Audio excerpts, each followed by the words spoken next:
All right, well, I think we'll get started, and if most other folks join, we can go from there. But I'd like to first introduce myself. I'm Jennifer Souter. I'm the Director of Patents and Licensing at WiSys. I've been with WiSys now for almost 6 years. And actually, Bridget, I remember you as a WiSys ambassador from your days at Platteville. And we have a couple of other ambassadors on the panel as well. So before we get started, I want, Bridget, I know you just gave a quick introduction of yourself, but maybe just a little bit more background would be helpful. And, and I think my burning question would be, what brought you to medical school? Did you always know you wanted to be a doctor? And then we'll jump into some questions for you. So. I grew up in Prairie du Chien, Wisconsin, southwest Wisconsin, right by the Mississippi, if anybody knows it. I attended Platteville. I graduated from there. I was there fall of 2013 to fall of 2018. So I took a little longer. A lot of that was because I had no interest in medicine at first. I was a big math and physics girl going into college. So I did graduate with an engineering physics degree. I also minored both in biotechnology, and then Platteville offers a microsystems and nanotechnology minor. So that's also part of the reason it took a little longer, is those bio classes didn't really overlap. And then I did take about 1.5 years off, where I worked at UW-Madison in the MMB, microtechnology, medicine, and biology lab. I was like a full-time research specialist. I actually worked there for 2 summers as an undergrad doing research as well. So just kind of transitioned there. And now I'm sorry, my cat is down here. So if I look away, I'm just, now I'm at the Carle, Illinois College of Medicine in Champaign-Urbana, Illinois. And I'm actually only in week 5, which most med schools don't start until end of August. So we start earlier here because it is kind of like an engineering-based med school. We have more in our curriculum than traditional medical school. When you were considering what school to apply, what attributes did you consider when deciding on where? Thinking about size, location, ranking, cost, specialty, those sorts of things? So for me, coming from an engineering background, and I didn't decide that I wanted to go into medicine until about 3 years in my undergrad. Prereqs were a big thing for me, specifically OChem 2 I never took. So these days, schools are starting to be a little more open and looking at other things and having more like recommended courses instead of such hard prereqs. But there are still a lot of schools that are very specific in what courses you have to have. So that was my first thing that narrowed it down, because it narrowed it down to about 20 schools across the whole country. And then the next thing was my like MCAT score, GPA, that kind of thing. So kind of where I thought I was more likely to get in. In-state's usually easier. Most public schools have a certain requirement.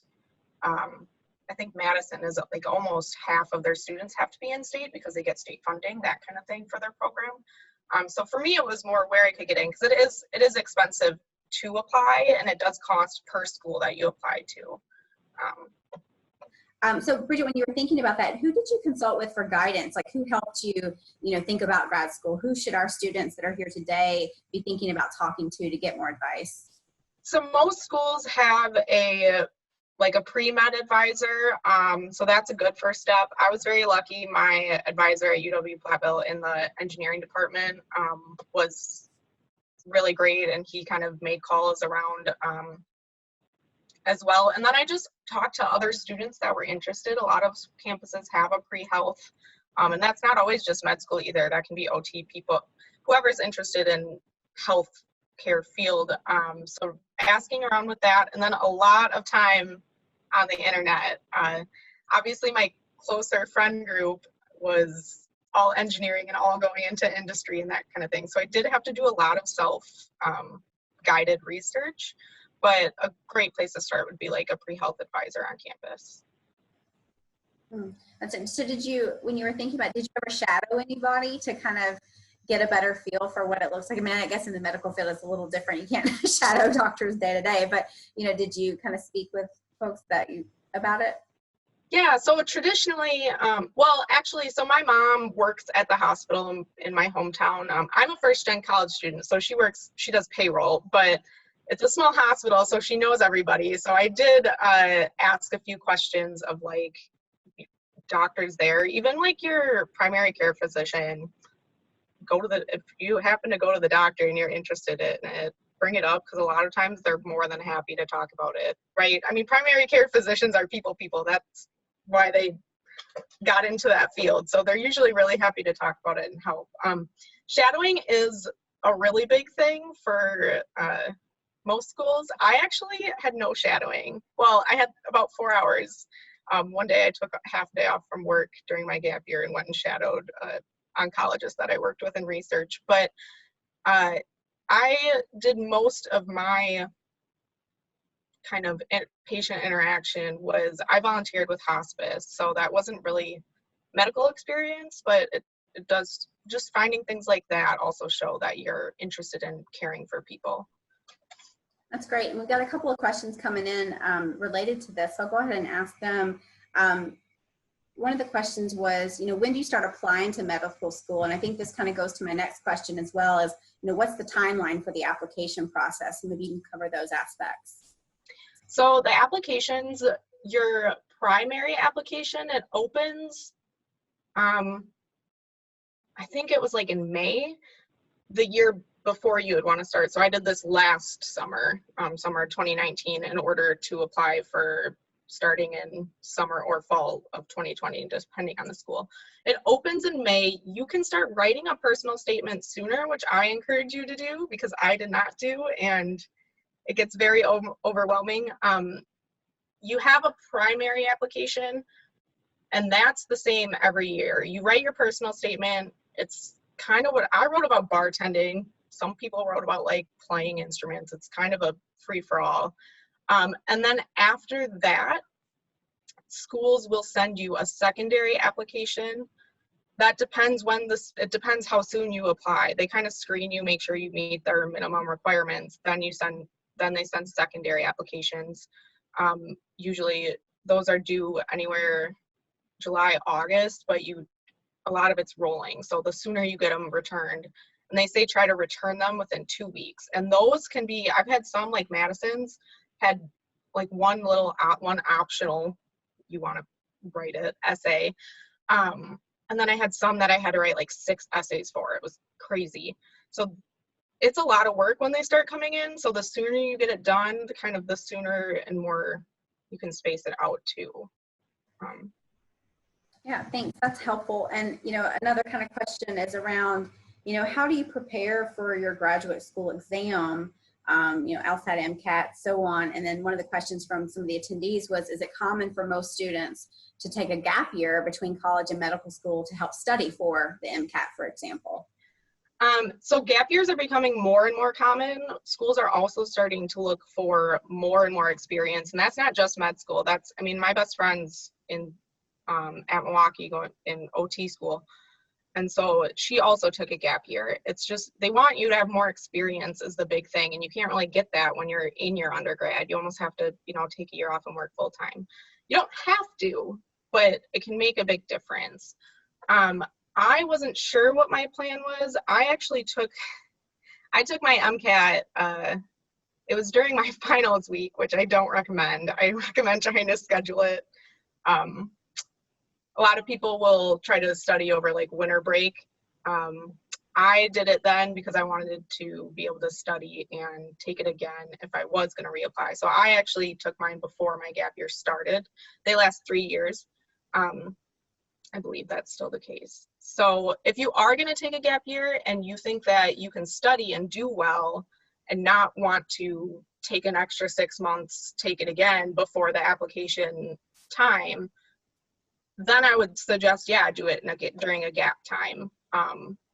But if you are worried like I was about maybe not getting the score you want, then I would suggest taking it earlier or just considering the time it takes, because it does take a few months to get your results in that thing. So you do kind of have to make a schedule and figure out what time's best for you. Thanks, Bridget. That's helpful. And you kind of talked a little bit about the experience you need to kind of help your case. You know, what other items or credentials are needed to get acceptance into programs? You know, thinking about, we talked about prerequisites or courses, extracurricular activities. We had a question from one of the students about military experience. You know, are things like that seen as positives? Anything you can speak about that would be great. So, my class at my school is pretty unique. They look for people who have taken time off. And like I said, they look for, I think 80-something% of our class have engineering degrees, rather than most schools have like a biology or a pre-health degree as their main people coming in. And so, forgot, what was the question? I forgot where it's going. Other kind of extracurricular activities, or, you know, things that are helpful to make your. Oh, right. So prereqs, you're going to want to look at the list. You're going to need biology prereqs, that kind of thing. Like I said, I didn't have OChem 2, so that limited the schools I could apply to. You are going to need like Chem 1, Chem 2, OChem. Biochem's usually optional, but I found it the most relevant and helpful. I took 2 semesters of that, so I highly recommend taking biochem. Most schools aren't requiring calculus anymore, so if you hate math, you probably don't have to take it. And then in terms of like extracurriculars, I did a lot of undergrad research. So I worked 2 summers at the lab in Madison, as well as I was on multiple research projects at Platteville. And then, like I said, I volunteered with hospice, which that I did like 1 hour a week. So especially for some of you younger students where you have however many years left in your undergrad, sign up. Well, you can't right now because it's COVID, but you know, do something like that. It's 1 hour a week, and that adds up so much and makes you look like you have so much more clinical experience, or, you know, time with patients and stuff. Just things like that. Shadowing is really, really good if you do it. And again, for some of you younger patients, that might be, or students, that might be easier because you have more time before you apply. Yeah. Oh, thanks. And there's a lot of questions around the MCAT, so I'm going to come back to that. But really quickly, there was one question earlier about, you know, how many grad schools do you recommend applying to? You know, how many programs? You know, I think I ended up applying to 14. It really can push your budget. So I would say save up if you feel like you want to apply to more. I mean, it's like a few $1,000s by the time you're all done. They do have, the AMC does have like need-based assistance for some of that. But also it is really time consuming and stressful. So I would just say, don't spend all your money applying to 30 schools, especially if you're feel like you're a pretty good candidate and check all the traditional boxes and have the high GPA and that kind of thing. Because I've seen people online who applied to like 30 schools, and then I've seen people who applied to 4. So I found that between 10 and 15 was a good number for me. But it also depends if there's early admission too, which is where you're pretty much only submitting to that school. So you're saying like, I will choose this school if you let me in. So you can't submit any other applications to other schools right away or something like that, which, because it's rolling, really puts you behind. So if you're really confident in one school and like, you know that you don't want to go anywhere else, I would look into early admissions process as well. Great, thanks. So I'm going to try to address these MCAT questions that are coming through in the chat. I might just say them out loud all at once because there's quite a few, and I'm sure some of them are overlapping, but there were some questions around how do you prepare for the MCAT? I think we've addressed when you take it. What kind of scores are the schools looking for? What's involved in the MCAT? And when preparing for it, how much time should you allow yourself to study? If you take it more than once, do most medical schools take an average of your most recent score or your highest? I know that's a lot of kind of information, but a lot of it kind of. No, yeah, I know when I was going through it, the MCAT, I felt like it about killed me. It was rough studying for, I was actually like doing it, I had senior design and just a really rough semester when I was studying for it. I took it in May, so like the spring finals week. And so I started studying, they usually say 2 to 3 months before. I studied 30 hours a week on top of school, which is why it was very rough. That is what they recommend if you want a good score. I have no problem. I got a 511, which was like 84 percentile, something like that. I was shooting for 514 just because I was very concerned about my GPA was a 3.5, which is average. And so I was shooting really, really high because I wanted to make up for some of that. I think like at Madison, the average is like a 512 maybe. And so I would say shoot for, it just really depends on the school. And I highly recommend getting I don't know what it's called, but if you go like on the website where you sign up for MCAT and everything, they have a thing that's like $30 or something, and it has every school in the country, and it summarizes their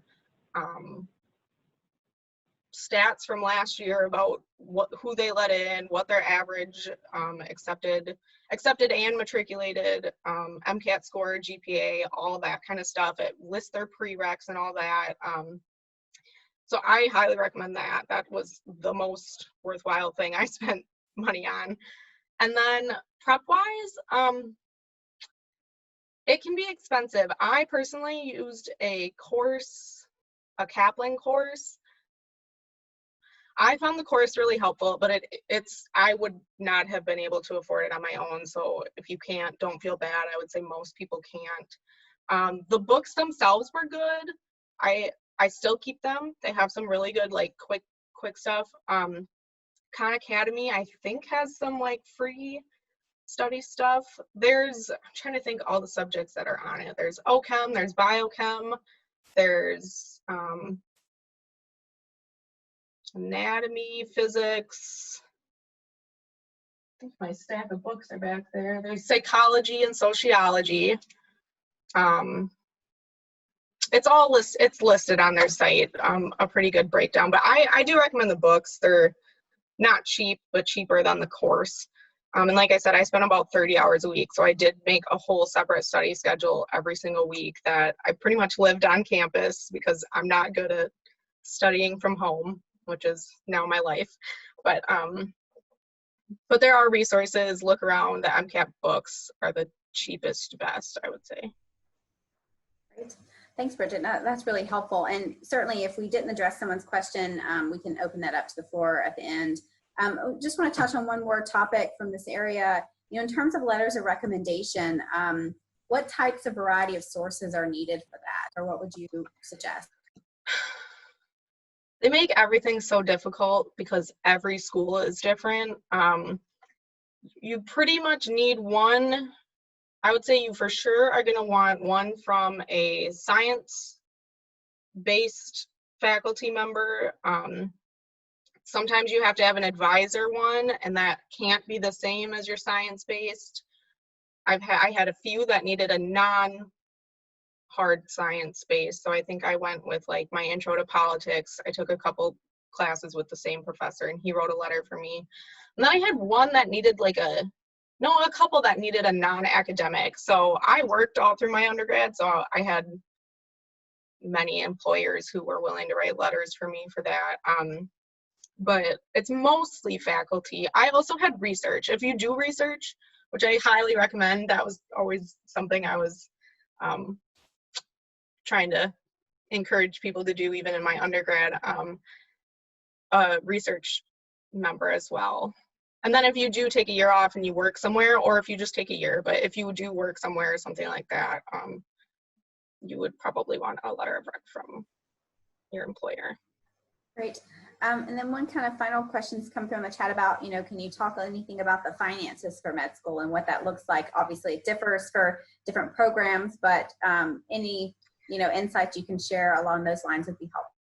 Yeah, so at some point, you're going to have to accept you will not have money and you will have to take loans.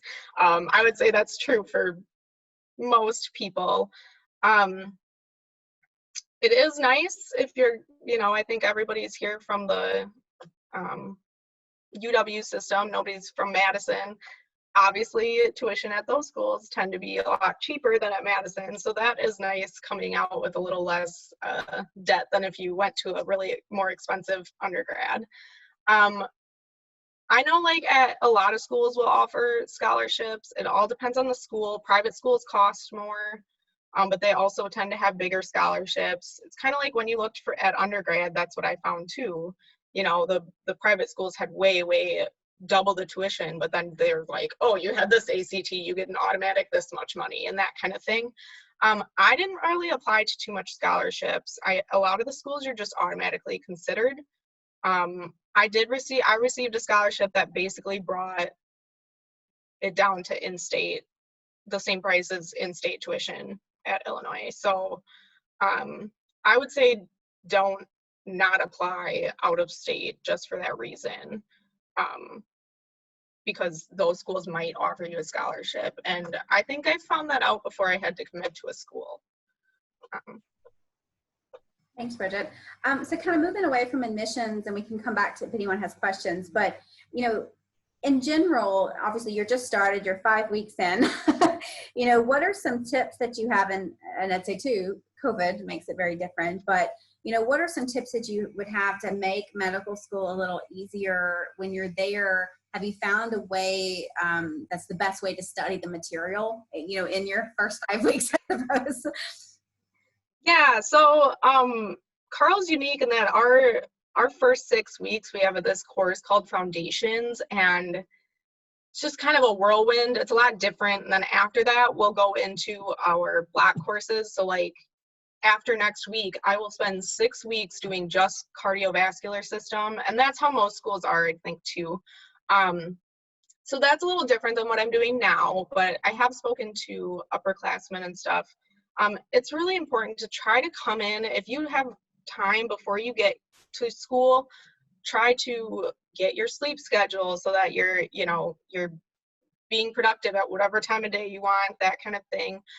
I would say one thing I regret is I had some courses like my biochem where I just really liked the professor in undergrad, the professor's format for his PowerPoints and stuff. And I thought I kept them, and I can't find them anywhere. And right now I'm going through metabolism, and the speed, is a lot faster in grad school than it is in undergrad. And I really wish I had some of those materials because I'm just a lot more familiar with them. So if you have any, I wouldn't say keep all of your stuff, but if you have things that are going to be relevant and you really like the format and you're really comfortable with it, then I would say maybe hang on to some of those. That's one thing I've noticed, I guess. And then for med school, there's a lot to prepare for step 1. You kind of start, which is your first boards exam type thing, but it's not for almost 2 years, but you kind of study for it right away. So once I start the block sections in a couple weeks, I will start studying. There are things like Pathoma, Sketchy, Anki is a flashcard set, just some online resources. You can a lot of times ask maybe upperclassmen or whatever. I know I had a coworker at Madison who gave me a bunch of stuff so I didn't have to buy anything or download it, and that kind of thing. A lot of schools, I know my student affairs, they had a whole presentation talking about other resources like that though. So there are people who know about those too. It's not entirely finding it on your own. And those are just things that everybody prefers different ones. Yeah, thanks. So I think there was one more question, and then I want to open it up to everybody. How far into medical school do you start leaning into a certain specialty? So you don't have to choose for a couple of years. I will start doing we've been online, obviously, for the first 6 weeks, but we actually start getting into clinic in a couple weeks. And that's still just learning skills like how to take vitals. We've been working on taking a patient history, that kind of stuff for a while. And then after you do your blocks, so at Carl, it's about 1.5 years, which I think Madison's similar. I think that's a normal timeline. You start your clerkships. So then you do a rotation where you have like, the length differs on the specialty, but you don't have a choice. You know, everybody does this many weeks in OB-GYN, everybody does this many weeks wherever. And then 3rd and 4th years is where you kind of get electives and you choose those. So you get experience everywhere before you have to really decide. Some people are joining, there's always like interest groups and clubs. So I know a lot of people who are in there's a bunch of different interest groups, but I don't know what I'm interested in, so I'm not in any of them right now. So quickly, you know, anyone in the room have any questions? I know I've been trying to field questions from the chat. I've got a couple of more that were submitted during registration, but I certainly want to give everybody the opportunity. If you have a question and you'd like to ask it directly, maybe raise your hand and turn your audio on. And, yeah. Can you speak about at all what matching into a program means in medical school? So it's kind of like another admissions process almost. Like you kind of pick it's essentially admissions into residencies. I don't know that much about it because it's a ways away yet, and I don't have to think about it yet, I guess. But you kind of like put, okay, you know, these are my top 5 things or whatever.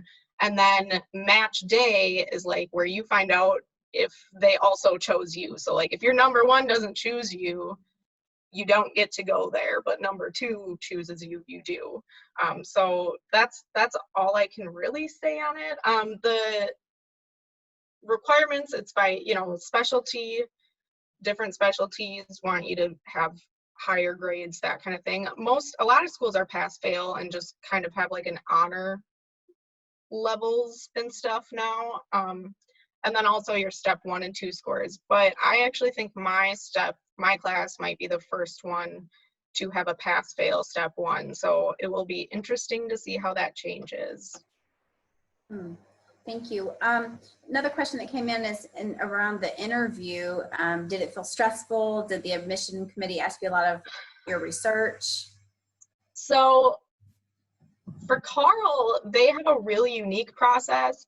Their secondary application, they have you make like collages of your experiences, and there's a really awkward, but okay, I guess, I apparently did fine, video interview, but there's not a person. It's like you click start, they pop up their questions, you have 5 minutes to think about it, and then it videos your answer.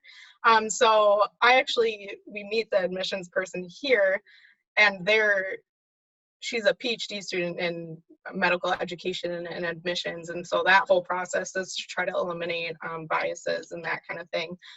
Traditional interviews, I only went to one other interview. I found it stressful, but everybody there was really nice. It was just stressful because it's, you know, feels very important. It feels stressful. The questions, I didn't get that many questions about my research. The interview was about 15 minutes, and most of the interviewers are just like random doctors who kind of got asked to do it. And so they ask their questions, and essentially what they do then is write you their version of a quick letter of rec based on the interview. And then they give it to the committee, and they're not actually on the committee after that. So it was stressful, but it wasn't as bad as I thought it was going to be. Thank you. And one other question came through is, what's the biggest difference in your opinion between undergraduate schooling and graduate schooling? That's hard to say just because I haven't been able to go to campus or meet any of my classmates in person yet. This weekend was actually the weekend that everybody was required to get to Champaign, but now I've been here a month, so I don't have to now, but quarantining for 2 weeks and stuff. So that's the biggest difference for me so far. But I would say curriculum-wise and class-wise, it moves really fast, you know, and you do have to buckle down. But also, if you got into a program, you're probably somebody who has buckled down and, you know, can say, I need to do this. I can't go watch TV. I need to focus. You know, you usually have some self-discipline if you've gotten into a program. So yeah, it just moves really fast. And at Carl, my class only has 49 people, but most schools have a lot more people, especially if you're coming from, you know, Platteville's small and most of the UW schools are smaller. And so you might have to go out of your way a little more to talk to somebody, to talk to a professor, or to, you know, be noticed. But and it's a lot more focused, right? Because you're not just in this major where half the classes might be pertinent to what you want to do in the future. The other half you just have to do because they're there. Everything is for your end goals. Yeah, thanks. And I know we have a couple of folks in the PT and OT space. You know, there's a question of, you know, did you consider a PA or OT or PT school instead of medical school as you were making your way through that? I didn't, just because I know I want to go into a specialty. I don't want to do a general practitioner, and I also am hoping to do research, which you can do not with a medical degree for sure. For a while, I debated if I wanted to do PhD or MD or both. OT, PT, I never really did. I'm interested in more like infectious disease and oncology and that kind of thing, so it's a little different. DO, I wish I would have considered it more. Definitely look into it. I didn't have a good understanding. I still don't have a super good understanding, but I didn't realize until about a week ago that like DOs can still be surgeons and stuff. So I'm not a good resource for that, besides saying definitely look into it. And DO is often easier, or they accept more people into their programs. So I know a lot of people will apply to a couple DO schools, even just as backup. I don't want to say it's not, I mean, it's a perfectly great profession. I'm not trying to, but so that is also something to look into. And Ethan, I think you had your hand raised. I don't know if that was your question, but. Yeah, so my question was, is there something in the application process that you think can really make or break your application so you don't spread yourself too thin when trying to work on everything? I think your personal statement, although if you have a really high GPA and a really high MCAT score, and you did some extracurriculars, you're probably going to get interviews. But then if you go to the interview and you have no personality, then they might not like you. So, but outside of that, like for me, I, again, was years in not thinking I needed a high GPA for anything. A lot of places are looking for research now. And most of the UW schools, I think, have some form of research, even if it's not exactly the same as the way it is at Madison, which I've seen both sides, and I think I benefited from both of them.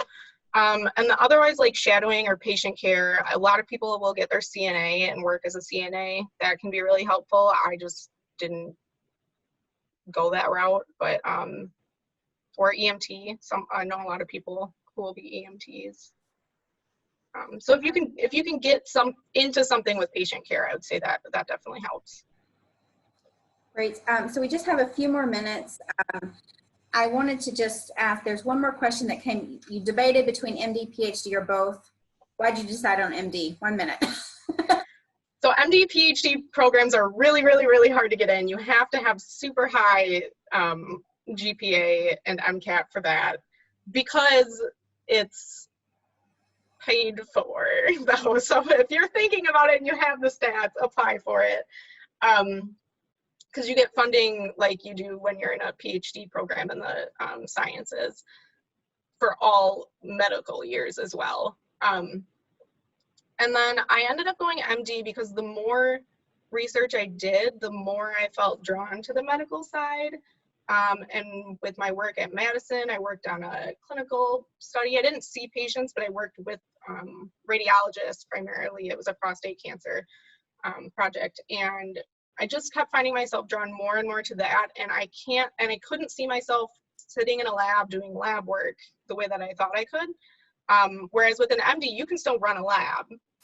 Like the PI on my project was a oncologist. He worked in the hospital some days and he ran the lab the other days. So that's kind of why I went that route, is you can do both with it. Thanks.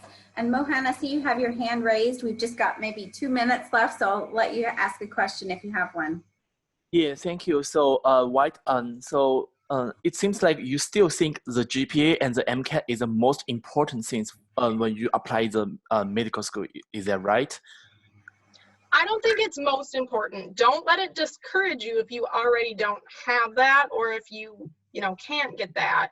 It's just one of the and more progressive schools are starting to look away from that, but it's still one of those easy ways to do it. This year, I think they might not even be making everybody have the MCAT because of COVID. So within the next couple of years, it could be different. But I definitely think if your MCAT, if your GPA is below 3. Well, sorry to interrupt you, but I think I have very good GPA, and I don't worry about my MCAT. So you said if we have very good GPA and MCAT, and also we have some activity, I have job, a research activity, and also I have volunteer activity, and also I have military activity. So maybe they will say yes to me. Yeah, no, yeah, that sounds like you're sitting pretty good. Like I said, I had a 3.5 GPA and a 5.11 MCAT, and I got a couple interviews, and I didn't have, maybe some of the stuff you do. So it's definitely not the most important. It's just the easiest helpful thing, I would say, outside of your extracurriculars. But yeah, Okay. it's very important Thank to have you. other stuff as well. Thank you. And I do have some military people who are classmates now. Great. So I think we're going to be moved into our main room for some closing remarks in 1 minute. So Bridget, if you can just, one piece of advice you'd like to impart from your experience to the group in the last 1 minute that we'll be here. Don't be scared. Everybody, it's a super common thing in grad school, med school, other schools, to have imposter syndrome where you feel like you're not as smart as everyone else. You're not, you don't actually belong here. That's a thing, something they talk to us about even. So don't let that deter you. I spent my whole application process questioning, well, if I don't fit into any of these stats, that kind of thing, and I still got in. And I did want to mention, I'm happy, I can put it in the chat to give out my email. If anybody has more questions like that, I have no problem answering. So that would be great, Bridget. That was going to be my last question before we're moved, is if you're willing to speak to some folks. And if you don't catch it in the chat feature here, please feel free to reach out to WiSys and we can connect you directly to Bridget for follow-up questions. So I think we're all being asked to move now. So again, if you want to be connected to Bridget, let us know.